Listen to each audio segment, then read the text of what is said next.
Šola osebnosti se ukvarja predvsem z osebnostjo, to pomeni za razvijanjem, raziskovanjem osebnosti in za izobraževanjem na področju organizacije in oblikovanja osebnosti.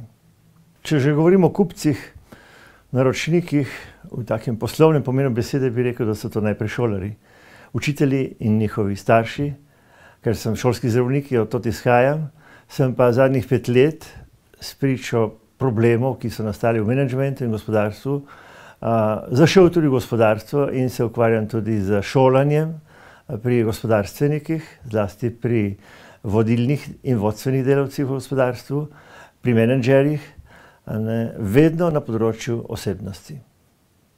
Na internetu smo začeli razmeroma pozno.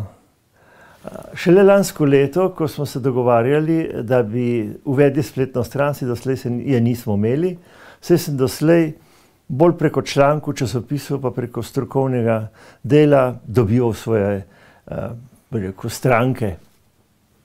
No, to je šlo bolj počasi, zdaj, odkar sem na spletu, pa seveda se je ta dejavnost vsaj 5-krat povečala. Kakor sem brskal po internetu, se mi je, vsaj glede na to, kakor je spletnik oglašuje, se mi je zdela tale agencija dovolj resna. Pa tudi sem videl, da so spletne strani pri spletniku lepo oblikovane. Predvsem zaradi tega. Spremenilo se je predvsem, ali bi rekel, poenostavilo se je delo.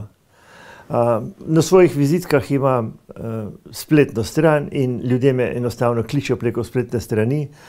Poznajo moje projekte, tu je navedenih najmanj 10-12 projektov, opisano podrobneje, vse članki so gor, tako da ni mi potreba, a ne več z ljudmi osebno komunicirati.